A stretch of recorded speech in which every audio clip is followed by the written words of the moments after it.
এই ইসলামী আন্দোলন বাংলাদেশের বিরুদ্ধে আচরণ অনেকেই করেছে, কিন্তু কেউ সফল হয়নি। ঠিক কিনা বলেন? কেউ সফল হয়নি। কারণ হকের জোয়ার যখন এসে যায়, জোয়ার যখন এসে যায়, জোয়ারে বাদ দিয়ে কেউ আটকে রাখতে পারে না। ঠিক কিনা বলেন? একটা কবুলিয়াত মকবুলিয়াত একটি দল ইসলামী আন্দোলন বাংলাদেশ।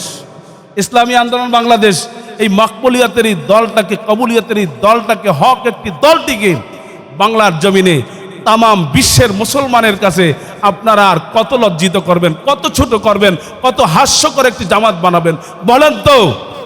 ইসলামী আন্দোলন বাংলাদেশ তো ইসলামের একটি শক্তিশালী দল। এই বাংলাদেশের ক্রান্তি লগ্নে তিনি একজন অভিভাবক বঙ্গবীর পীর সাহেব চরমনাই, যার কথায় কাজে মিল পাই। পীর সাহেব চরমনাই। ইসলামী আন্দোলন বাংলাদেশ আমি মনে করি বাংলাদেশের মানুষের জন্য একটি রহমতি একটি দল। পীর সাহেব চরমনাই বাংলাদেশের জন্য আমি মনে করি একটি বড় নিয়ামত। ইসলামী আন্দোলন বাংলাদেশ হক এবং বাতিলের মধ্যে পার্থক্যকারী একটি দল। যেখানে ইসলামী আন্দোলন বাংলাদেশ আছে সেখানে বাতিল মাথা চারা দিয়ে উঠতে পারে না। ঠিক কিনা বলেন? ইসলামী আন্দোলন বাংলাদেশ এমন একটি দল যা আল হক ওয়া যাহাকাল বাতিল ইন্নাল বাতিলা কানা যাহুকা। হক আসবে তো বাতিল নেস্তনাবুদ হয়ে যাবে, হক প্রকাশ হবে তো বাতিল এমনি ধ্বংস হয়ে যাবে। ঠিক কিনা বলেন? আমরা দেখতে পাই বিভিন্ন সময়, আল্লাহ পাকের শুকুর, যেটা অন্যান্য দলকে আমরা দেখি না। যখনই অনইসলামিক কোনো কার্যকলাপ, দেশের বিরুদ্ধে ষড়যন্ত্র, নবীর বিরুদ্ধে, ইসলামের বিরুদ্ধে কোনো কটূক্তি করা হয়, তখন ইসলামী আন্দোলন প্রতিবাদের জন্য সর্বপ্রথম ময়দানে ঝাঁপিয়ে পড়ে। ঠিক কিনা বলেন? এই ইসলামী আন্দোলন বাংলাদেশ বড় একটি রহমতি দল। আমি বলি ইসলামী আন্দোলন বাংলাদেশ, আমি বলি আল্লাহ পাকের পছন্দনীয় একটি দল। বলে তা কেমন? কুতুবুল আলম সৈয়দ ফজল করিম রহমাতুল্লাহ আলাইহি বলতেন, দেখবে যত তোমরা আল্লাহর দিকে অগ্রসর হবে, আল্লাহ পাকের দিকে অগ্রসর হবে সঠিকভাবে, দেখবে তোমার শত্রু তত বেড়ে যাবে। ঠিক কিনা বলেন?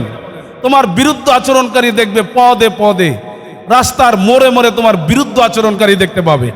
আমরা তো আল্লাহর ফজলে তাই দেখতে পাই। আজকে দেখেন ইসলামী আন্দোলন যত দিন আর দিন উন্নতের শিখরে অগ্রগতির দিকে বেড়ে যাচ্ছে, তখনই দেখি আর বাধা বিপত্তি চতুর্দিক থেকে যোগে যোগে অনেকেই বাধা বিপত্তি করেছে। এই ইসলামী আন্দোলন বাংলাদেশের বিরুদ্ধে আচরণ অনেকেই করেছে, কিন্তু কেউ সফল হয়নি। ঠিক কিনা বলেন? কেউ সফল হয়নি। কারণ হকের জোয়ার যখন এসে যায়, জোয়ার যখন এসে যায়, জোয়ারে বাদ দিয়ে কেউ আটকে রাখতে পারে না। ঠিক কিনা বলেন? একটা কবুলিয়াত মকবুলিয়াত একটি দল ইসলামী আন্দোলন বাংলাদেশ। ইসলামী আন্দোলন বাংলাদেশ এই মকবুলিয়াতের এই দলটাকে, কবুলিয়াতের এই দলটাকে, হক একটি দলটিকে বাংলার জমিনে তামাম বিশ্বের মুসলমানের কাছে আপনারা আর কত লজ্জিত করবেন, কত ছোট করবেন, কত হাস্যকর একটি জামাত বানাবেন বলেন তো? ইসলামী আন্দোলন বাংলাদেশ তো ইসলামের একটি শক্তিশালী দল। ইসলামী আন্দোলন বাংলাদেশ তো সমস্ত বেদাতীতের কোমর ভেঙে দিয়েছে। ঠিক কিনা বলেন? পীর সাহেব চরমনাই আমি মনে করি এই বাংলাদেশের ক্রান্তি লগ্নে তিনি একজন অভিভাবক বঙ্গবীর পীর সাহেব চরমনাই, যার কথায় কাজে মিল পাই। পীর সাহেব চরমনাই সারা বাংলায় শুনতে পাই, পীর সাহেব চরমনাই ক্ষমতায় একবার দেখতে চাই পীর সাহেব চরমনাই। এই জন্য আমি যেই কথাটা বলতেছিলাম, আসুন আমরা দোয়া করি পবিত্র মাহে রমজানে আল্লাহ রাব্বুল আলামিন পীর সাহেব চরমনাইকে এদেশের বঙ্গবীর অভিভাবক হিসাবে প্রধান করে বাংলাদেশের মধ্যে একটি রাজনৈতিক, একটি ওলামায়ে কেরামদের একটি প্ল্যাটফর্ম মজবুতির সাথে আল্লাহ তাআলা এই বাংলাদেশে কবুল করেন। বলেন আমিন। ওয়া আখির দাওয়ানা আলহামদুলিল্লাহি রাব্বিল আলামিন। আসসালামু আলাইকুম ওয়া রাহমাতুল্লাহি ওয়া বারাকাতুহু।